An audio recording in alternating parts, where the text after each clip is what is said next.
সকালের নাশতায় রুটি আর পরোটার সাথে খাবার জন্য মুগ ডাল ভাজার এই রেসিপিটি আজকে আপনাদের সাথে শেয়ার করব।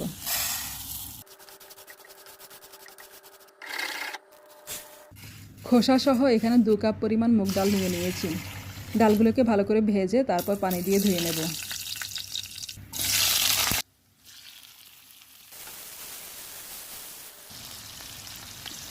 আদা বাটা, রসুন বাটা, জিরা, ধনিয়া, হলুদ, মরিচ এবং স্বাদমতো লবণ দিয়ে নিলাম। মশলাগুলোকে ভালোভাবে কষানোর জন্য 1 কাপ পরিমাণ পানি দিয়ে নিলাম। মশলা কষানোর সময় চিকেনের একটা কিউব দিয়ে নিয়েছি, তাহলে ডালের থেকে মাংসের একটা ফ্লেভার আসবে। আর যদি চিকেন কিউব না থাকে তাহলে অ্যাভয়েড করতে পারেন। এখন মশলার সাথে ভিজিয়ে রাখা ডাল অ্যাড করে দিলাম।